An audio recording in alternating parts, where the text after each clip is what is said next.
Good morning everyone, welcome once again Papcon physics. Kinematics हम कर रहे थे, तो काइनामेटिक्स का पार्ट 4 आज लेकर आया हूँ मैं। आज के हमारे टॉपिक है uniformly accelerated motion, kinematics equation और motion of an object under free fall. ये 3 टॉपिक्स आज हम कवर करेंगे। यूनिफॉर्मली एक्सेलरेटेड मोशन के बारे में जो बेसिक कंसेप्ट है वो आपको पिछले लेक्चर्स में क्लियर कर दिया गया है, लेकिन एक बार फिर से हम इसको रिवाइज करते हैं। इस कंसेप्ट के ऊपर यूनिफॉर्मली एक्सेलरेटेड मोशन को ही हम स्टडी करके काइनेमेटिक इक्वेशंस को डिराइव करेंगे। ठीक है, तो सबसे पहले हम यूनिफॉर्मली एक्सेलरेटेड मोशन के बारे में पढ़ेंगे। क्लियर है? अच्छा, उससे पहले आपको एक और टॉपिक आता है कि area under the curve in a velocity time graph represents the displacement over A given time interval. इसमें स्टेटमेंट में ये बताया गया है कि अगर आपके पास कोई वेलोसिटी टाइम ग्राफ है, जैसा ये ग्राफ आपको दिख रहा है, वेलोसिटी इस तरफ बढ़ रही है, इस तरफ टाइम बढ़ रहा है। ठीक है, तो ये वेलोसिटी टाइम ग्राफ है।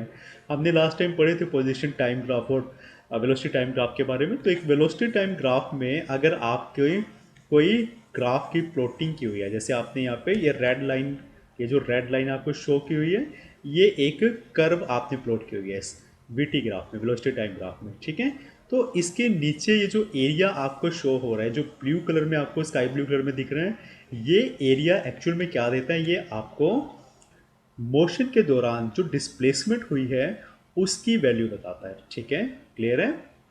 तो हमें इसी चीज को, इस स्टेटमेंट को एक्चुअल में हमें वेरीफाई करना है, हमें प्रूव करना है कि क्या एक्चुअल में ऐसा होता है कि वेलोसिटी टाइम ग्राफ में जो कर्व के नीचे का एरिया है, जो हमें यहाँ पे ब्लू कलर का दिखाई दे रहा है, क्या ये हमें डिस्प्लेसमेंट के बारे में कुछ बताता है। ठीक है, तो स्टार्ट करते हैं इसे। Suppose we have a curve plotted corresponding to a motion of an object during a time interval। मान लेते हैं वेलोसिटी टाइम ग्राफ में हमने ये रेड कलर में, ये रेड लाइन, ये कर्व की प्लॉटिंग की है। ठीक है, अब इस कर्व में आप देख सकते हैं कि जो वेलोसिटी है उसकी वैल्यू आपने यहाँ पे फिक्स कर दी है u, है ना। वेलोसिटी की मान लीजिए इस जगह पर वेलोसिटी को आपने u मान लिया है। ठीक है, और टाइम यहाँ पे बढ़ रहा है, और इस वक्त यहाँ पर इस जगह पर आपने टाइम की फिक्स वैल्यू मान ली है कैपिटल टी। ठीक है, ये जो u है वो वेलोसिटी की वैल्यू ये है किसी पर्टिकुलर इंस्टेंट पे, और कैपिटल टी टाइम की वैल्यू है उस पर्टिकुलर इंस्टेंट पे। ठीक है, now the above graph looks like a rectangle whose area is given as. अब अगर आप इसे ध्यान से देखें तो ये आपको एक रेक्टेंगुलर शेप में दिख रही है, रेक्टेंगुलर शेप में दिख रही है। तो अगर आपको कोई भी रेक्टेंगल दी हुई है तो आप उसका एरिया निकाल सकते हैं। ठीक है, एरिया कैसे निकालेंगे? लेंथ इंटू ब्रेड्थ, है ना, लेंथ इंटू ब्रेड्थ। तो जिसकी लेंथ की अगर हम बात करें, ठीक है, तो वो u, यहाँ से यहाँ तक उसकी लेंथ है। ठीक है, और यहाँ से यहाँ तक जो t है, कैपिटल T, वो इसकी ब्रेड्थ है। ठीक है, तो अगर आप इस रेक्टेंगल का एरिया निकालेंगे तो आप लेंथ इंटू ब्रेड्थ कर देंगे। ठीक है, तो u इंटू टी हो जाएगा। Area of this rectangle is equal to u into T. ठीक है, क्लियर है? क्योंकि यहाँ तक u है और यहाँ तक t है, बिल्कुल सीधा ये दिखाई दे रहा है हमें। ठीक है, now velocity into time is equal to displacement. अगर आप इस चीज़ को ध्यान से देखें तो एक्चुअल में ये क्या है? u into T. यू इस ग्राफ के अकॉर्डिंग आपको वेलोसिटी की वैल्यू दे रहा है ना। u क्या आपको वेलोसिटी दिखा रहा है किसी पर्टिकुलर इंस्टेंट पे, और t, कैपिटल टी, टाइम दिखा रहा है। मतलब कैपिटल टी टाइम पर वेलोसिटी की वैल्यू यहाँ पर इसके कॉरस्पॉन्डिंग u है। ठीक है, क्लियर है? तो वेलोसिटी इनटू टाइम जो होता है ये डिस्प्लेसमेंट होता है, ये हमें पता है। ठीक है, अगर या फिर आप इस तरीके से इसको समझ लीजिए, velocity is equal to displacement upon time होता है। ये आपको पता है वेलोसिटी क्या होता है? Change in position upon time, है ना, यानी डिस्प्लेसमेंट अपॉन टाइम। तो आप वहाँ से डिस्प्लेसमेंट निकाल सकते हैं। ठीक है, डिस्प्लेसमेंट आपका वेलोसिटी इंटू टाइम हो जाएगा, और ये u इंटू कैपिटल टी जो लिखा हुआ है एक्चुअल में वेलोसिटी इंटू टाइम ही तो है। ठीक है, इसका मतलब ये जो एक्सप्रेशन है ये हमें डिस्प्लेसमेंट की वैल्यू दे रहा है। ठीक है, तो हमने यहाँ से देखिए इस तरीके से प्रूव कर लिया कि एरिया, हम एरिया ही निकाल रहे थे, area is equal to U into T था, यानी लेंथ इंटू ब्रेड था, और u इंटू टी आपका वेलोसिटी इंटू टाइम जो आपको डिस्प्लेसमेंट दे रहा है। तो आप इस तरीके से लिख सकते हैं कि area is equal to displacement. ठीक है, तो इस तरह से हमें क्या पता चला है कि जो भी एरिया अंडर द कर्व है वो आपको वेलोसिटी टाइम ग्राफ में ऑब्जेक्ट के डिस्प्लेसमेंट के बारे में बताता है, ठीक है, कि ज़ीरो से लेकर टाइम टी तक क्या डिस्प्लेसमेंट हुई है उसकी वैल्यू देता है ये एरिया अंडर द कर्व, ठीक है। तो आई होप इसको आप अच्छे से कर सकते हैं। नेक्स्ट हम करते हैं uniformly accelerated motion. Uniformly accelerated motion क्या होता है? एक्सेलरेटेड मीन्स कि चेंज इन वेलोसिटी, है ना, वेलोसिटी में चेंज होगा तो एक्सेलरेशन आएगी, क्लियर है। अब यूनिफॉर्मली एक्सेलरेटेड का मतलब क्या है कि जो चेंज आ रहा है वेलोसिटी में, ठीक है, वो यूनिफॉर्म है, यानी इक्वल प्रोपोर्शन में चेंज आ रहा है। जब भी चेंज आ रहा है वो इक्वल प्रोपोर्शन में चेंज आ रहा है वेलोसिटी में, ठीक है। इसे पढ़ते हैं एक बार। Uniformly accelerated motion is a kind of motion in which acceleration remains constant throughout the motion. Means एक ऐसा मोशन जिसमें जो एक्सेलरेशन है वो पूरे मोशन के दौरान यूनिफॉर्म रहती है, कांस्टेंट रहती है, ठीक है। तो उसको आप यूनिफॉर्मली एक्सेलरेटेड मोशन बोलेंगे। यूनिफॉर्मली एक्सेलरेटेड मोशन यानी मोशन में जो एक्सेलरेशन है वो यूनिफॉर्म रहती है, कांस्टेंट रहती है, ठीक है।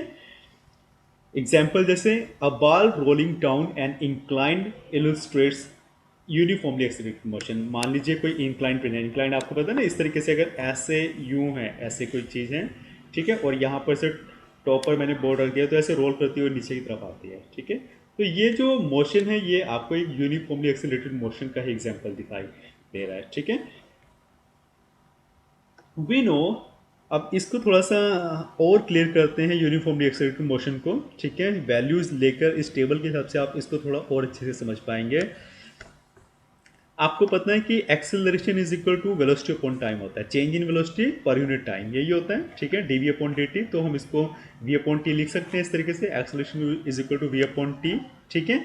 और जो वेलोसिटी होती है उसको हम मीटर पर सेकंड में मेजर करते हैं, है ना, मीटर पर सेकंड में मेजर करते हैं, ये हमें पता है। वेलोसिटी डिस्प्लेसमेंट अपॉन टाइम होती है, डिस्प्लेसमेंट को मीटर में, टाइम को सेकंड में, तो वेलोसिटी को हम मीटर पर सेकंड में करते हैं, ठीक है।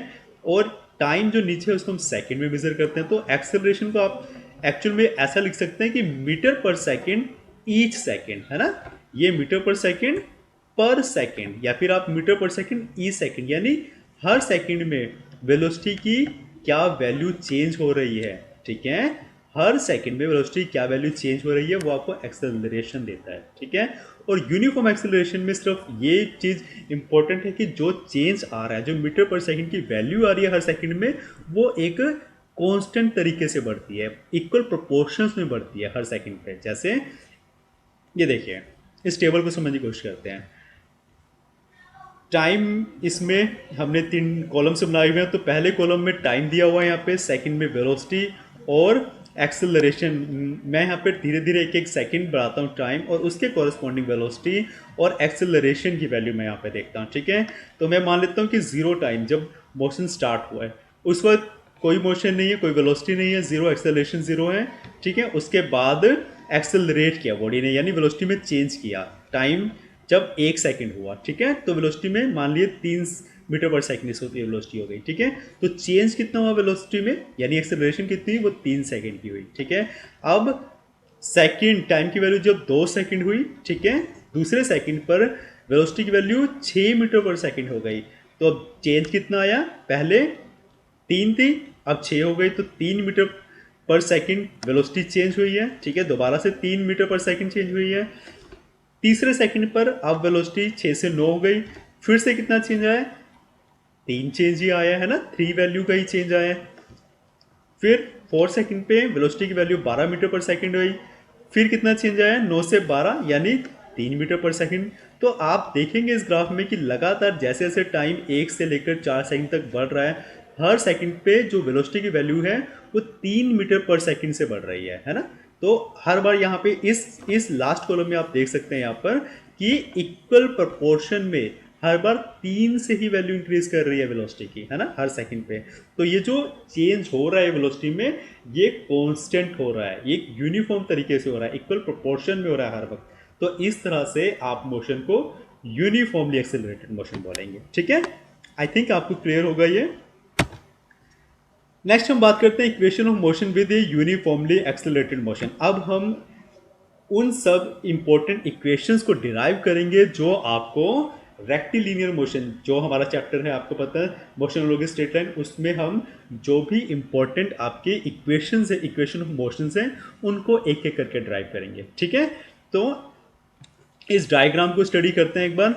ये देखिए, ये एक वेलोसिटी टाइम ग्राफ दिया हुआ है। ठीक है, इस ग्राफ में ये आपने कर्व प्लॉट की हुई है। ये देखिए, ये जो रेड लाइन वाली है ये आपकी कर्व है, किसी मोशन के कोरस्पॉन्डिंग आपने ये रेड लाइन, ये कर्व ड्रॉ की हुई है। ठीक है, स्ट्रेट लाइन है ना। अच्छा, स्ट्रेट लाइन से आपको ये पता चल रहा है कि जो जो एक्सेलरेशन है वो एक यूनिफॉर्म एक्सेलरेशन है ना। ये हमने पढ़ा था जब हमने वेलोसिटी टाइम ग्राफ की बात की थी। तो ये जो स्ट्रेट लाइन है, इसका मतलब जो चेंज आ रहा है एक्सेलरेशन में वो बिल्कुल कांस्टेंट आ रहा है ना, कांस्टेंट चेंज है, यानी ये यूनिफॉर्म एक्सेलरेटेड मोशन का ग्राफ है। क्लियर है? ठीक है, अब मैं मानता हूं कि किसी यहां से, क्योंकि मोशन स्टार्ट हुआ है ना, यहां से, तो इनिशियल वेलोसिटी में यहां पे, यहां से, तो यहां पे वेलोसिटी की वैल्यू में मान लेते हैं u, है ना, यहां से स्टार्ट हुआ तो ये u आपकी इनिशियल वेलोसिटी हो गई, और यहां पे एंड हो रहा है आपका मोशन, है ना, और इसके कोरस्पॉन्डिंग जो वेलोसिटी की वैल्यू है उसको मैंने v मान लिया, तो आपकी इनिशियल वेलोसिटी u होगी, फाइनल वेलोसिटी v हो गई। ठीक है, तो इनके बीच का जो डिफरेंस होगा अगर हम यहां से देखेंगे तो v माइनस यू हो जाएगा, है ना, क्योंकि यहां से यहां तक, यहां से अगर यहां तक देखें तो 0 से लेकर v होगा, और यहां से यहां तक देखें तो वो u होगा। तो अगर आप इतने पोर्शन की वैल्यू देखना चाहें तो ये v माइनस यू हो जाएगा। ठीक है, क्लियर है? अब इस टाइम पर ये जो मैंने जो ऑब्जर्वेशन की है मोशन की, उसका जो टोटल टाइम लिया है जिसने, उसको हमने माना कि टोटल टी टाइम लिया है। ठीक है, जो स्मॉल टी है, कि इस बॉडी ने अपने मोशन के दौरान टी टाइम लिया है। ठीक है, तो यहाँ तक टी टाइम हमने यहाँ पे दिखा दिया है। ठीक है, क्लियर है? इस तरफ टाइम बढ़ रहा है, इस तरफ वेलोसिटी बढ़ रही है। ठीक है, और अब हमने इसके साथ ही हमने मान लिया कि x हमारी डिस्प्लेसमेंट है। डिस्प्लेसमेंट आपको पता है एरिया अंडर द कर्व से आपको डिस्प्लेसमेंट मिलती है, और आप उसको यहाँ पर x से डेनोट कर रहे हो। x आपकी डिस्प्लेसमेंट हो गई, a आपकी एक्सेलरेशन हो गई, और t टाइम टेकिंग की कितना टाइम टोटल लगाया है ड्यूरिंग मोशन बॉडी ने। ठीक है, अब बात करते हैं।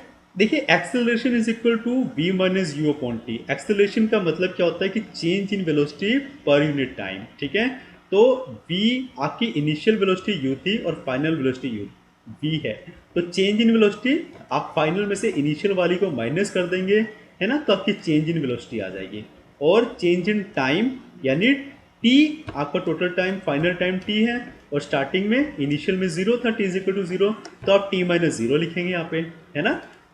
v माइनस यू आपको वेलोसिटी में चेंज दिखा रहा है फाइनल में से इनिशियल, और सिर्फ जो t है ये एक्चुअल में t माइनस 0 भी आप इसको लिख सकते हैं, ये फाइनल टाइमिंग से इनिशियल टाइमिंग को माइनस करके आपको दे रहा है। तो एक्सेलरेशन क्योंकि change in velocity per unit time होता है, तो आप इसको इस तरीके से लिख सकते हैं। ठीक है, क्लियर है?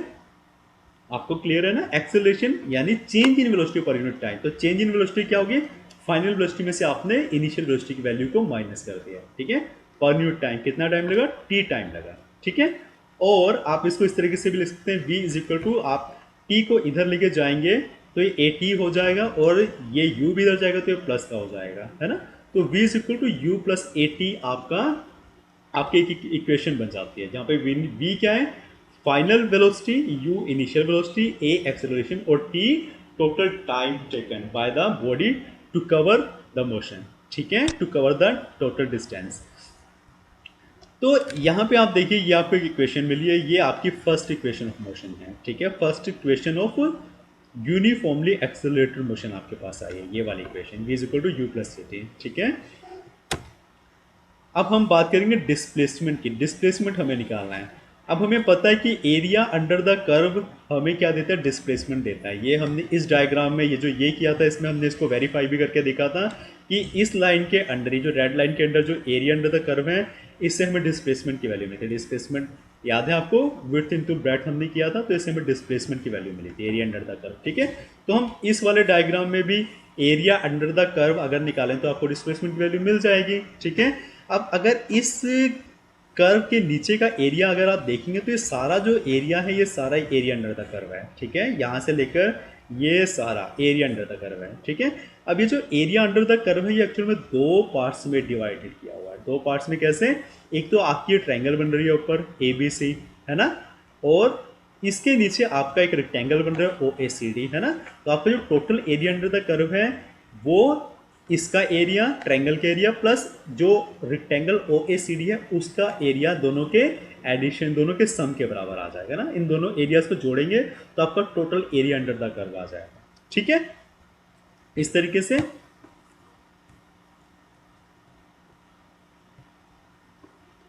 तो area under the curve in the area between time is equal to 0 से टी तक जो होगा वो क्या होगा, area of the triangle A B C plus area of the triangle A C D. यही हमने बात की कि ये वाला एरिया और ये वाला एरिया, ये टोटल एरिया आपको एरिया अंडर द कर्व बताएगा। ठीक है, अब area of triangle A B C की अगर हम बात करें, पहले हम ट्रायंगल का एरिया निकालते हैं। तो ये आपकी ट्रायंगल है ए बी सी। अब ये वाली ट्रायंगल पर आप ध्यान से देखिए ये आपका परपेंडिकुलर हो गया, है ना, ये बेस हो गया, क्लियर है, ये हाइपोटेन्यूज हो गया, है ना। तो अगर, और इनके बीच में परपेंडिकुलर बेस के बीच में 90 डिग्री का एंगल है। ठीक है, अगर आपको ऐसी एक ट्रायंगल का एरिया निकालना होता है तो उसका फॉर्मूला होता है half into base into perpendicular, है ना, half into base into perpendicular. तो हाफ तो ठीक है कांस्टेंट है, जिसमें बेस की क्या वैल्यू होगी, इसमें बेस ये वाला है, तो बेस की वैल्यू कितनी है, टी, है ना। और परपेंडिकुलर ये वाला है आपका, परपेंडिकुलर की वैल्यू क्या है, बी माइनस यू है।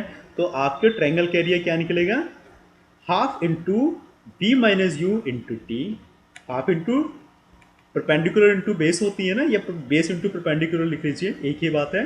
तो आपका half into B minus U into T हो जाएगा। ठीक है, बी माइनस यू क्या है यहाँ पे, परपेंडिकुलर है ना, और टी क्या है यहाँ पे, ये देखिए जो टी है ये बेस है ना। तो इस तरीके से इस फार्मूले से half into perpendicular into base का फार्मूला यूज करके आपने इस एरिया, इस ट्रायंगल का एरिया निकाला। ठीक है, अब अगर हम इस रेक्टेंगल का एरिया निकालेंगे तो ये रेक्टेंगल का एरिया लेंथ इंटू ब्रेड्थ होता है ना। तो अगर इसकी लेंथ आप देखोगे, है ना, अगर मैं इसको लेंथ मानता हूँ तो ये u के इक्वल है ना।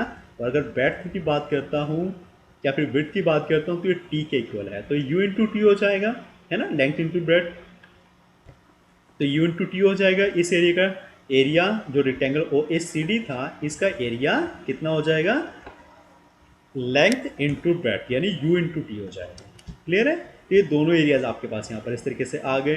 क्लियर है, मीन्स जो x आपने डिस्प्लेसमेंट दी थी, अब आपको ये पता है कि जो एरिया होता है वो आपको डिस्प्लेसमेंट देता है। तो आप यहाँ पे लिख सकते हैं कि इन दोनों का जो सम है वो इक्वल टू डिस्प्लेसमेंट होता है। डिस्प्लेसमेंट को आपने x से डिनोट किया है, तो आप ऐसा लिख सकते हैं x is equal to half into V minus U into T plus U into T. Clear है, इसको हम इक्वेशन नंबर 2 मान लेते हैं। क्लियर है, अब देखिए आप इक्वेशन 1 की अगर हम बात करें तो इक्वेशन नंबर 1 में, ये इक्वेशन नंबर 1 थी आपकी, है ना, ये इक्वेशन नंबर 1 थी। तो आप देखेंगे जो v माइनस यू है वो a इंटू टी के इक्वल हो सकता है हमारा, है ना, v minus you a into T के इक्वल हो सकता है। देखिए यहाँ से v माइनस यू जब आप इसको निकालेंगे, आया तो ये इसी से ही है ना, जो इक्वेशन नंबर 1 आई है। तो v माइनस यू को अगर आप निकालेंगे तो ये a इंटू टी के इक्वल होगी। तो आप v माइनस यू की जगह यहाँ पे a इंटू टी पुट कर सकते हैं इस इक्वेशन में। तो यहाँ आपने अपने हाफ इंटू 80 इंटू टी कर दिया, तो आपका हाफ 80 स्क्वायर हो गया। ठीक है, और ये यू टी को आपने एज इट इज रहने दिया यहाँ पे। क्लियर है, तो आपकी जो इक्वेशन बनती है, फाइनल इक्वेशन ऑफ मोशन आपकी बनी x displacement equal to U T, है ना, प्लस हाफ ए टी स्क्वायर। तो ये आपकी सेकंड इक्वेशन बनी है रेक्टिलिनियर मोशन की। यूनिफॉर्मली एक्सिलरेटेड मोशन में ही हमने ये सेकंड इक्वेशन ऑफ मोशन निकाली है। ठीक है, जो भी आपको ये रेड कलर के रेक्टेंगल में मैंने बताई हुई है, ठीक है, इस तरीके से हाईलाइट करके, ये पहली थी v equal to you plus A T, और ये सेकंड है x is equal to U T plus half A T square. पहली वाली में फाइनल वेलोसिटी निकल रही थी और सेकंड वाले इक्वेशन में आपको डिस्प्लेसमेंट की वैल्यू मिल रही है। ठीक है, अब देखो जरा, इक्वेशन 2 से हम ये चीज डिड्यूस कर सकते हैं। इक्वेशन नंबर 2 कौन सी थी आपकी, ये वाली थी, x is equal to half V minus T U plus T. ठीक है, तो अगर आप इस इक्वेशन से देखेंगे तो आप अगर इसको सोल्व करेंगे, ठीक है, यहाँ से ये half we T minus half U T हो जाएगा, और ये प्लस का यू टी है, तो यू टी में से minus half U T plus का हाफ यू टी हो जाएगा। ठीक है, तो टी आपका नीचे कॉमन आ जाएगा तो ऊपर वी प्लस यू रह जाएगा आपका। तो ये इस तरीके से कुछ एक्सप्रेशन बनेगा, x is equal to V plus U into T. आप इसको सोल्व करके देख सकते हैं। इसी इक्वेशन से आपको, इस वाली सेकंड इक्वेशन से आपको ये वाली चीज़ मिली है, x is equal to V plus U into T. Clear है? इसको आपने इक्वेशन नंबर 4 मान लिया। अब हम इक्वेशन नंबर 1 और 4 देखते हैं। अब इक्वेशन नंबर 1 कौन सी थी आपके पास? ये वाली इक्वेशन नंबर फर्स्ट थी, 1 थी, है ना? और ये वाली इक्वेशन नंबर 4 है। क्लियर है? अब इसमें हमने किया क्या है? इसमें सिर्फ हमने ये किया, देखो इक्वेशन नंबर 4 में v plus you by two तो आपने एज इट इज रहने दिया, लेकिन जो t था, t की वैल्यू आपने इक्वेशन नंबर 1 से उठाई है। इक्वेशन नंबर 1 में अगर t की बात करें तो आपको पता है अगर हम t को इधर ले जाएं तो ये v माइनस यू अपॉन ए आ जाएगी। तो आपने t की वैल्यू यहाँ से लिया है, ठीक है? तो ये v माइनस यू अपॉन ए यहाँ पर आपने t की वैल्यू लिख दी यहाँ पे, है ना? इक्वेशन नंबर 4 में। अब आपको पता है ये फॉर्मूला बनता है a plus B A minus B का, तो A square minus B square होता है ना? तो ये V square minus you square हो जाएगा ऊपर वाला, और नीचे वाला फैक्टर 2a हो जाएगा। और इसको अगर आप इधर ले जाकर मल्टीप्लाई कर देंगे तो ये V square minus you square is equal to 2ax हो जाएगा, है ना? जहाँ पे v आपका final velocity, u initial velocity, 2 एक कांस्टेंट वैल्यू, a एक्सेलरेशन और x आपकी डिस्प्लेसमेंट। तो ये आपकी एक और इक्वेशन ऑफ मोशन निकल आती है यूनिफॉर्मली एक्सेलरेटेड मोशन में, ठीक है? आपने इस चीज़ का ध्यान रखना है कि आपने जो मोशन, ये जो इक्वेशंस निकाली है, ये मानकर निकाली है कि जो आपका मोशन है वो यूनिफॉर्मली एक्सेलरेटेड मोशन है, ठीक है? आप इस डायग्राम से भी इस चीज़ को देख सकते हैं, बिल्कुल स्ट्रेट लाइन है, मतलब वेलोसिटी टाइम ग्राफ में बिल्कुल स्ट्रेट लाइन, यानी जो आपकी बॉडी का मोशन है वो यूनिफॉर्मली एक्सेलरेटेड मोशन है, ठीक है? तो इस मोशन को ध्यान में रखकर आपने 3 इक्वेशंस निकाल ली, v is equal to you plus A T, x is equal to U T plus half A T square, और v square minus you square is equal to 2ax, है ना? तो ये इक्वेशंस आ गई आपके पास। ये काइनामेटिक्स की प्राइमरी इक्वेशन, जो मेन इक्वेशंस काइनामेटिक्स की हैं, ये तीनों होती हैं, ठीक है? तो आपने इन तीनों को अच्छे से याद कर लेना है, क्योंकि इन तीनों का बहुत यूज़ होने वाला है आगे भी। और आप न्यूमेरिकल्स भी अगर आपके पास आते हैं तो आपने इन इक्वेशंस को ध्यान में रखकर ही उनको सॉल्व करना है, ठीक है? तो इन्हीं के बेस पर आपने और कंसेप्ट भी आगे पढ़ने हैं, ठीक है? तो आपको ये तीनों इक्वेशन बहुत अच्छे से आनी चाहिए, पता होनी चाहिए, ठीक है? अब हमारा next topic, motion of a body under free fall. Free fall का क्या मतलब होता है कि बॉडी को आपने, ठीक है, आपने ऊपर से नीचे की ओर फेंका, ठीक है, नीचे की तरफ गिर रही है, ठीक है, गिर रही है, तो ये फ्री फॉल है। नीचे की तरफ क्यों गिरती है कोई बॉडी? आपको पता है न्यूटन्स ने ला दिया था, ग्रेविटी की वजह से। अर्थ की ग्रेविटी, अर्थ का जो गुरुत्वाकर्षण है, जो ग्रेविटी है, उसकी वजह से हर चीज अर्थ की ओर आती है, अर्थ की तरफ गिरती है ना? ठीक है, आपको पता है न्यूटन ने ये लॉ दिया था हमें। तो आपको ये फ्री फॉल में मोशन जो बॉडी का होता है, ठीक है, कहाँ से स्टार्ट किया गिरते हुए, ठीक है, गिरने से पहले उसने कितनी हाइट पर था वो, उस वक्त उसकी क्या वेलोसिटी थी, बीच में उसकी वेलोसिटी में क्या चेंज आया, आपने यही सब चीज़ें इस टॉपिक में स्टडी करनी है, ठीक है? Motion of a body under free fall, यानी फ्री फॉल में बॉडी का मोशन कैसे चेंज होता है, उसमें क्या क्या वैल्यूज निकल कर आती हैं, ये आपको देखना है, ठीक है? तो स्टार्ट करते हैं। The motion of a freely falling body is influenced by the gravity of earth, ठीक है? ये चीज़ मैंने अभी बताई कि जो फ्री फॉलिंग बॉडी का मोशन होता है एक्चुअली किस वजह से होता है? अर्थ की ग्रेविटी की वजह से होता है, जिसको आप स्मॉल जी से डिनोट करते हैं, ठीक है? स्मॉल जी आपने यहाँ पे लिखा है, ठीक है? +1 में आपने पढ़ा था, एक स्मॉल जी होता था, एक कैपिटल जी भी होता था, ग्रेविटेशनल कांस्टेंट जिसको हम बोलते थे, है ना? तो ये स्मॉल जी है, ग्रेविटी की बात कर रहे हैं हम यहाँ पे। ग्रेविटी की वजह से कोई भी बॉडी आपकी तरफ गिरती है, ठीक है? और अब देखिए, अगर बॉडी गिर रही है मतलब वो मोशन में है, उसकी वेलोसिटी में भी चेंज हो रहा है ना? तो उसमें मीन्स एक्सेलरेशन आई है, ठीक है? अब ये जो एक्सेलरेशन आई है किस वजह से आई है? अर्थ की ग्रेविटी की वजह से आई है, क्योंकि अर्थ की ग्रेविटी की वजह से ही तो वो नीचे की ओर गिर रहा है ना? एक मोशन की एक स्पीड के साथ गिर रहा है नीचे। तो ये जो एक्सेलरेशन है इसको आप एक्सेलरेशन ड्यू टू ग्रेविटी भी बोलते हैं, ठीक है? इस तरीके से जो एक्सेलरेशन बॉडी के अंदर आ रहा है उसको आप एक्सेलरेशन ड्यू टू ग्रेविटी भी बोल सकते हैं, ठीक है? The motion of a freely falling body is suppose to be a uniformly accelerated motion. और ये जो मोशन है, ठीक है, इस मोशन में हम इस तरीके से मानते हैं, फ्री फॉल बॉडी का जो मोशन है इसको स्टडी करते हुए, कि हम मानते हैं कि बीच में कोई रुकावट नहीं है, ऐसा नहीं हो रहा कि बहुत तेज़ हवा चल रही है कि थोड़ा रुक रुक कर आएगा या कोई और एक्सटर्नल फोर्स उसके ऊपर लग रहा है, ऐसा कुछ नहीं मान रहे। हम मान रहे हैं कि इसके बीच में कोई भी डिस्टर्बेंस नहीं है ऊपर से नीचे गिरते हुए, ठीक है, कोई भी डिस्टर्बेंस नहीं है, तो हम इसको मानेंगे यूनिफॉर्मली यानी कांस्टेंट एक्सेलरेशन के साथ नीचे गिर रहा है। तो ये जो मोशन फ्री फॉल का है, इसको हम यूनिफॉर्मली एक्सेलरेटेड मोशन मानकर ही चल रहे हैं, ठीक है। अब क्योंकि इसको हम यूनिफॉर्मली एक्सेलरेटेड मोशन मानकर चल रहे हैं, तो जो भी आपने इक्वेशंस पीछे निकाली हैं तीन, वो सारी की सारी यहाँ पर एप्लीकेबल होती है, ठीक है। मतलब जो काइनेमेटिक्स इक्वेशन ये आपकी v is equal to you plus A T, x is equal to U T plus half A T square, और v square minus you square is equal to two A X, ये सारी equations यहाँ पर applicable हैं, ठीक है। अब हम कुछ केस स्टडी करते हैं ताकि हम इसको और अच्छे से इसको समझ सकें कि क्या चेंज होता है एक्सेलरेशन में, ग्रेविटी की वैल्यू किस तरीके से चेंज होती है ना, वो सब चीज़ें हम यहाँ पे पढ़ेंगे। कुछ केसेस लेते हैं, स्पेशल केसेस।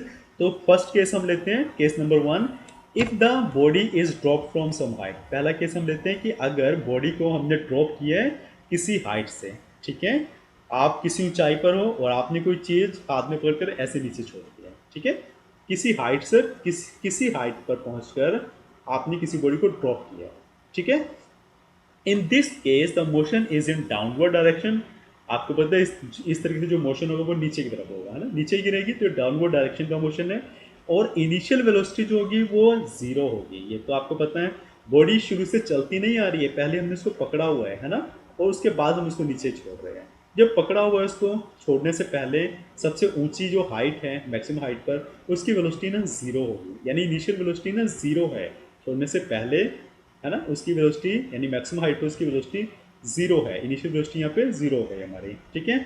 अब हम इन इक्वेशंस का यूज करके acceleration, displacement, distance, final velocity ये सब निकालते हैं, ठीक है। तो आप जब भी फ्री फॉल की बात करें तो एक्सेलरेशन ही ए को आप जी से डिनोट करेंगे कि जो एक्सेलरेशन है वो ग्रेविटी की वजह से है। तो आप ए को इसमें फ्री फॉल वाले मोशन में ए को आपने जी लिखना है, ये जी के इक्वल होते हैं, ठीक है। और आपने एक चीज और ध्यान में रखनी कि अगर आपकी जो बॉडी है वो नीचे की तरफ गिर रही है तो जी की वैल्यू पॉजिटिव आएगी, क्योंकि ग्रेविटी ग्रेविटी पॉजिटिव है, ग्रेविटी उसको अट्रैक्ट कर रही है ना, यानी ग्रेविटी की वजह से वो बॉडी नीचे आ रही है, तो जी की वैल्यू पॉजिटिव होगी। अगर आप किसी बॉडी को ऊपर की तरफ फेंकते हो, नीचे से ऊपर की तरफ फेंकते हो, तो आपको जो वर्क करना पड़ रहा है, जो मोशन हो रहा है, वो ग्रेविटी के अगेंस्ट हो रहा है, क्योंकि अर्थों से नीचे की तरफ खींचती है किसी बॉडी को, लेकिन आप उसके अपोजिट फोर्स लाके उसको ऊपर की ओर फेंक रहे हैं, है ना। तो अपवर्ड मोशन में जी की वैल्यू नेगेटिव आएगी, तो ए माइनस जी हो जाएगा। क्लियर है मैं क्या कह रहा हूँ? जब नीचे की तरफ यानी डाउनवर्ड मोशन में ग्रेविटी की वजह से मोशन है तो ए की वैल्यू प्लस जी आएगी, और अपवर्ड मोशन में ए की वैल्यू माइनस जी आएगी, ठीक है। तो एक्सेलरेशन आपने यहाँ पे, क्योंकि ये डाउनवर्ड मोशन है, तो acceleration A is equal to आपने यहाँ पे प्लस जी लिख दिया। अब हाइट की value h is equal to ji T, ये कहाँ से आई है? ये यहाँ से आई है। x देखो, x डिस्प्लेसमेंट होती है, कितना चेंज आया है ना। तो अगर आप नीचे से ऊपर, ऊपर से नीचे कोई बॉडी गिर रही है तो उसने कितना डिस्टेंस कवर आया, हम उसको h यानी हाइट की फॉर्म में लिख सकते हैं। आपको डिस्प्लेसमेंट को आपने यहाँ पे h लिखा है, ठीक है, क्योंकि डिस्टेंस कितना कवर कर रही है, अपनी हाइट जितना डिस्टेंस तो ही कवर करेगी, तो आपने यहाँ पे डिस्टेंस को या डिस्प्लेसमेंट को आपने h लिख लिया है। क्लियर है? h, अगर आपको हाइट निकालनी है, अब हाइट के लिए आपके पास कौन से वाला है? आपके पास सेकंड वाला इक्वेशन है। क्लियर है? ठीक है, आप मान लीजिए इस वाली इक्वेशन का यूज़ कर रहे हैं, ठीक है। तो x की जगह आपने h लिख दिया यहाँ पे। इनिशियल वेलोसिटी क्या है आपकी? जीरो है ना, क्योंकि ऊपर से आपने छोड़ा तब आपने इनिशियल वेलोसिटी, क्योंकि उस वक्त तो रेस्ट पर थी बॉडी, है ना, तो इनिशियल वेलोसिटी जीरो। तो आपका ये वाला जो फैक्टर है ये पूरा जीरो हो जाएगा। यहाँ पर आपने h लिख दिया, यहाँ पे ये पूरा फैक्टर जीरो हो जाएगा, और यहाँ पे हाफ इंटू ए की जगह हमने जी पुट कर दिया, तो ये टी स्केयर। तो आपकी वैल्यू क्या आएगी? h is equal to half into G T square. T तो टी ही रहेगा ना, एक ही जगह आपने जी लिख दिया, और ये वाला फैक्टर आपका जीरो हो जाएगा क्योंकि यू आपका जीरो है ना। तो आपका ये बन जाएगा h is equal to half into G T square, ये आपने यहाँ पे लिख दिया। क्लियर है? अब अगर आप वेलोसिटी, फाइनल वेलोसिटी की वैल्यू निकालेंगे इस वाले फॉर्मूले पुट के, V square minus you square is equal to 2x, तो यहाँ से आप V square, initial velocity U आपका जीरो है ना, तो ये वाला फैक्टर इतना ये जीरो हो जाएगा, तो V square is equal to 2ax। अब ए की जगह आप जी लिखेंगे प्लस का जी, और एक्स की जगह आप एच लिख रहे हैं, है ना, तो V square is equal to 2gh। ये आपकी इक्वेशन में मोशंस बन रही हैं तीनों, ठीक है। किस किस केस के लिए? कि अगर बॉडी को आप किसी हाइट से ड्रॉप कर रहे हैं, ठीक है। अब सेकंड केस पढ़ते हैं। If the body is projected vertically downward with some initial velocity, अब आप ड्रॉप नहीं कर रहे हैं, आप किसी वेलोसिटी, आप फोर्स लगाकर उसको नीचे की तरफ प्रोजेक्ट कर रहे हैं, ठीक है, वर्टिकली डाउनवर्ड आप उसको प्रोजेक्ट कर रहे हैं, ठीक है, कुछ इनिशियल वेलोसिटी दे रहे हैं अब आप, ठीक है, आपने ऊपर से ड्रॉप नहीं किया है, आप कुछ वेलोसिटी उसको दे रहे हैं, उसको फेंकते हुए थोड़ा सा आप उसको पुश करके जोर लगाकर फिर नीचे की तरफ फेंक रहे हैं, ठीक है, समझ रहे हैं। तो उस वक्त इनिशियल वेलोसिटी जो होगी वो आपकी जीरो नहीं होगी, पहली बात तो ये है, ठीक है। ये भी एक डाउनवर्ड मोशन है क्योंकि आप नीचे की तरफ फेंक रहे हैं, और इसमें जो इनिशियल वेलोसिटी होगी वो जीरो नहीं है क्योंकि पहले आप बॉडी रेस्ट पर नहीं थी, ठीक है, जैसे हमारी पहले वाले केस में थी, आपकी बॉडी आपने ड्रॉप किया तो पहले वो रेस्ट पर थी, उसके बाद आपने जब उसको ड्रॉप किया फिर वो मोशन में आई। लेकिन इस केस में क्या हो रहा है कि आप वेलोसिटी इसको पहले से ही दे रहे हैं क्योंकि आप कुछ जोर लगाकर उसको फेंक रहे हैं नीचे की तरफ, तो कुछ इसकी इनिशियल वेलोसिटी होगी यू की, क्लियर है, ठीक है। अब हम इसमें एक्सेलरेशन ए की वैल्यू तो प्लस जी ही रहेगी क्योंकि ये फिर से डाउनवर्ड डायरेक्शन में ही है, तो ए की वैल्यू प्लस जी होगी, माइनस जी नहीं होगी यहाँ पे, ठीक है, माइनस जी अपवर्ड के केस में होगी। V is equal to you plus ji T, इसी फॉर्मूला से V is equal to you plus A T था, है ना। अब क्योंकि यू की कुछ वैल्यू है तो आपने यू यहाँ पे जीरो नहीं लिया है, तो ये v is equal to you plus a की जगह आपने जी पुट कर लिया, v is equal to you plus ji t हो गया। और इस तरीके से ये वाली इक्वेशन में एक्स को आप एच से यहाँ पे रिप्लेस कर रहे हैं, H is equal to U T plus half into G T square, या ये U T plus half into G T square हो गया। और इस इक्वेशन में पुट करें तो V square minus you square is equal to two into G into H हो जाएगा, है ना। आपने इन तीनों की जगह सिंपली आपने बस इसमें और पहले वाले केस में ये फर्क था कि u की वैल्यू पहले वाले केस में जीरो थी, तो जीरो वैल्यू को u को हमने जीरो मानकर फिर इन इक्वेशंस के अकॉर्डिंग डेरिवेशन की थी। लेकिन अब आपके पास u की एक डेफिनेट वैल्यू है क्योंकि आप किसी इनिशियल वेलोसिटी के साथ आप नीचे की तरफ प्रोजेक्ट कर रहे हैं उसको, ठीक है, तो आपके पास इस तरीके से इक्वेशन निकल आए हैं। नेक्स्ट है case three, if the body is projected vertically upward with some initial velocity. अब आप क्या कर रहे हो, आप नीचे से जोर लगाकर ऊपर की तरफ फेंक रहे हैं, ठीक है, ऊपर की तरफ बॉडी को फेंक रहे हैं, यानी आप ग्रेविटी के अगेंस्ट उस किसी बॉडी को ऊपर की तरफ फेंक रहे हैं, है ना। तो ये जो मोशन आपका अपवर्ड है, ठीक है, ऊपर की तरफ है और आपका ग्रेविटी के अगेंस्ट है, तो आपकी जी की वैल्यू यहाँ पे माइनस में रहेगी, तो जो एक्सेलरेशन है उसको आप माइनस जी यहाँ पे लिखेंगे, ठीक है, क्लियर है। In this case body is projected upward with some initial velocity, हमने इनिशियल वेलोसिटी क्योंकि हमने किस जोर लगाकर उसको ऊपर फेंके तो उसी इनिशियल वेलोसिटी होगी, इसको आपने यू से डिनोट किया है, ठीक है। अब आप ए को यहाँ पे माइनस जी लिखेंगे, ठीक है, और आपने वर्टिकली अपवर्ड उसको फेंका तो वो एक हाइट तक तो जाएगी ना, किसी हाइट तक जाकर किसी हाइट तक जाती है, जिस हाइट तक जाती है उसको आपने एच मान लिया क्योंकि उतना ही डिस्टेंस उसने कवर भी किया है, तो आपने इसको एच मान लिया, ठीक है, क्लियर है। तो आपका ये v is equal to U minus ji T कहाँ से आया, ये इस वाली इक्वेशन से आया, v is equal to u a minus g हो गया u माइनस जी टी, यहाँ पर h is equal to U T, है ना, माइनस हाफ जी टी, इसके एक ही जगह माइनस जी पुट किया है सिंपली, आपने यहाँ पे h पुट किया है, और ये इक्वेशन क्या बनेगी आपकी v square minus G U square is equal to two minus G into H, है ना, इस तरीके से बनेगी ये, इस तरीके से बनेगी ये, है ना, V square minus you square equal to minus two G H. देखिए इसको ध्यान से, V square minus you square आपने एक ही जगह तरफ माइनस माइनस जी पुट किया और एक्स की जगह आपने एच पुट किया है, तो आपके इस तरीके से बन जाएगा, है ना। अब अगर आप यहाँ से माइनस को इधर से कॉमन ले लेंगे तो U square minus V square equal to ये माइनस से माइनस के बाद में इसको कैंसिल कर देंगे, तो आपका ये इस तरीके से बनेगा U square minus V square equal to two G H. तो ये आपकी इक्वेशन मोशन बनती है किसके लिए, कि अगर आप बॉडी को वर्टिकली अपवर्ड प्रोजेक्ट करते हो किसी इनिशियल वेलोसिटी के साथ, क्लियर है, ठीक है। Now at maximum height v is equal to zero, अब आप अगर इस चीज़ को ध्यान से सोचें कि जब आपने बॉडी को ऊपर की ओर फेंका, ठीक है, तो वो जब तक मोशन में है तब तक वो ठीक है, उसकी कुछ वेलोसिटी है, मोशन में है तो वेलोसिटी तो होगी उसकी, लेकिन जब वो पूरी लगभग की जो मैक्सिमम हाइट है उस पर पहुंच जाएगी, है ना, उसके बाद से वो अगर हम कुछ और उसके ऊपर फोर्स नहीं लगा रहे दोबारा ऊपर करने के तो वो नीचे आना शुरू कर दीजिए, यानी एक मैक्सिमम हाइट पर जाकर फिर से वो नीचे आना शुरू करती है ग्रेविटी की वजह से। तो जो मैक्सिमम हाइट है जहाँ पर जाकर बॉडी रुक जाती है, मैक्सिमम हाइट पर जाकर बॉडी रुक जाएगी, उसके बाद फिर से वो मोशन में आएगी, तो मैक्सिमम हाइट पर बॉडी रुक गई, है ना, तो उस वक्त जो आपकी वेलोसिटी की वैल्यू थी, फाइनल वेलोसिटी की वैल्यू वो आपकी जीरो हो गई, समझ रहे हैं ना इस चीज़ को।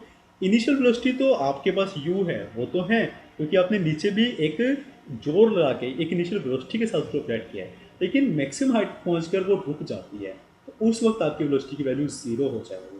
तो फाइनल वेलोसिटी v को अपने यहाँ पे जीरो मान लिया। अब फाइनल वेलोसिटी v को अगर आप जीरो मान लो, तो अब आपकी इक्वेशन ऑफ मोशन किस तरीके से निकलेंगी? आपकी v equal to you plus A T से आपका v equal to U minus ji T, ये वाली जो है ना, v, इस वाली इक्वेशन को हमने इक्वेशन नंबर वन को लिया है। तो v is equal to u minus ji T है, ठीक है। अब ये जो पूरा फैक्टर ये जीरो हो जाएगा, ठीक है, क्योंकि v आपका जीरो है, ये मैक्सिमम हाइट पे v आपने जीरो मान लिया है। क्लियर है? ठीक है, तो ये v is equal to U minus ji T is equal to zero हो जाएगा। और अगर आप इस फैक्टर को जीरो के इक्वल पुट करेंगे तो u is equal to ji t आ जाएगा आपका, ठीक है। हाइट की value h is equal to you t minus half at is half g T square हो जाएगा, एक ही जगह माइनस जी पुट किया है, ठीक है ना। अब यहाँ पे v वाला कोई फैक्टर नहीं है, तो इसमें और कोई चेंजेस नहीं आए हैं, ठीक है। लेकिन इस वाली इक्वेशन में यहाँ पे v है, तो ये फिर से जीरो हो जाएगा, ठीक है। तो आपका minus you square is equal to minus two G X होगा। माइनस से माइनस अगर कैंसिल कर देंगे तो U square is equal to two G H हो जाएगा। तो अगर आप u की वैल्यू यहाँ पे निकालें, U square is equal to G H, U is equal to यहाँ पे under root two G H हो जाएगा, है ना। तो इस तरीके से आपने मोशंस को अंडर फ्री फॉलिंग बॉडी में आपका जो यूनिफॉर्मली एक्सेलरेटेड मोशन हुआ है, उसके हर केस को आपने बड़े अच्छे से स्टडी कर लिया है, ठीक है। आई थिंक मैं उम्मीद करता हूँ कि आपको ये बहुत अच्छे से समझ आ गई होंगी तीनों केसेस, ठीक है। अच्छा, एक चीज़ और, we can see from all the cases we discussed above that the equation of motion do not depend upon the mass of the body। देखो, अच्छा एक चीज़ आप ये देखिए, ये सारे इक्वेशंस में आपको कहीं पर भी एम मास की, आपको पता है डायमेंशन एम एल टी लिखते हैं, मास का भी एक आता है कुछ, है ना, मास का एक क्वांटिटी भी लेते हैं, फिजिकल क्वांटिटी। लेकिन कहीं पे भी इन इक्वेशंस में आपको कहीं पे भी मास या वेट के बारे में कोई यहाँ पे कोई मेंशन नहीं मिल रहा है, कहीं पर भी मास की बात नहीं की गई है, ठीक है। फाइनल वेलोसिटी की बात की गई है, इनिशियल वेलोसिटी की बात की गई है, एक्सेलरेशन की बात की गई है, हाइट की बात की गई है ना। लेकिन यहाँ पर कहीं पर भी मास या फिर वेट की बात नहीं की गई है, ठीक है। मतलब जो बॉडी का मोशन है फ्री फॉलिंग में, उसका उसके ऊपर मास का कोई फर्क नहीं पड़ता, ठीक है। मतलब अगर बॉडी का कोई हल्की बॉडी है और कोई भारी बॉडी है, मैं उसको नीचे की तरफ फ्री फॉल करवाता हूँ या फिर मैं अपवर्ड भेजता हूँ, है ना, तो उनका जो मोशन है वो सेम ही रहने वाला होगा, ठीक है, सेम रहने वाला है। क्योंकि उनकी इक्वेशन ऑफ मोशन में चेंज क्यों नहीं होगा? उनकी वेलोसिटी की वजह से तो होगा कि उन्होंने कितनी वेलोसिटी अटेन की, किस हाइट से फेंका गया, लेकिन क्योंकि उनका मास का कोई इस इक्वेशंस में मास का कोई मेंशन नहीं है, तो उसकी मास की वजह से उनके मोशन में कोई फर्क नहीं पड़ेगा। बाकी चेंजेस हो सकते हैं, ठीक है, लेकिन मास की वजह से कोई भी चेंज इक्वेशंस में नहीं दिख रहा है, यानी मास का कोई फर्क नहीं पड़ता फ्री फॉलिंग बॉडी के मोशन में। क्लियर है? तो आप देखते हैं, तो अगर आप मान लीजिए दो बॉडीज लेते हैं, ठीक है, एक लाइट और एक हैवी बॉडी, एक भारी और एक हल्की बॉडी लेते हैं, आप उसको ड्रॉप करते हैं नीचे की तरफ, ठीक है। तो दोनों की दोनों को आप एक ही टाइम पर एक साथ ड्रॉप करें तो दोनों एक साथ ही एक ही टाइम पर अर्थ के सरफेस पर पहुंचेंगे, ठीक है। क्लियर है? दोनों सेम हाइट से फेंकी गई है, ठीक है, एक साथ फेंकी गई है, चाहे एक हल्की है और एक भारी है, इस चीज़ का कोई फर्क नहीं पड़ता मास का, वो दोनों एक ही टाइम पर गिरेंगे, ठीक है। क्लियर है? तो और ये जो टाइम है, ये टाइम कहाँ से आया है? ये टाइम आपका ये वाला टाइम है, फ्री फॉल वाला, ये वाला, है ना, ड्रॉप किया, क्योंकि हमने ड्रॉप करने वाला एग्जाम्पल हो दिया कि हम एक हल्के और एक भारी बॉल को ड्रॉप करेंगे किसी हाइट से। तो H is equal to half into G T square, इस तरीके से बनेगी इक्वेशन, है ना। तो आप टी यहाँ से निकाल सकते हैं, टी इज इक्वल टू, ये टू इधर चला जाएगा, टू इधर चला जाएगा, तो टू एच अपॉन जी, और इसका पूरे का स्क्वेयर रूट, अंडर रूट आ जाएगा, तो ये टी आपके टी की वैल्यू आएगी। और इसी जगह से आप इसकी फाइनल वेलोसिटी की वैल्यू भी निकाल सकते हैं। ये देखिए यहाँ से v आपका root into two G H, root two G H का अंडर रूट आ जाएगा, है ना। तो ये दोनों वैल्यूज आपने कहाँ से निकाली है? ये फ्री फॉल वाले केस से निकाली, क्योंकि हम फ्री फॉल ही करा रहे हैं दोनों बॉल्स का, ठीक है। तो h और v का आपका यहाँ से t और v की वैल्यू निकाली आपने, ठीक है। तो आज ये इंपॉर्टेंट हमने की हैं इक्वेशंस, ये इक्वेशंस आपको आगे भी काम आएंगी, तो आप इनको अच्छे से समझिए और इनको याद करने की कोशिश कीजिए, ठीक है। तो आपके लिए आगे का काम थोड़ा ईजी हो जाएगा। तो आज हम इतना ही करते हैं। नेक्स्ट वीडियो में हम एक और टॉपिक के साथ मिलते हैं काइनामेटिक्स के। ठीक है, thank you so much, till then bye.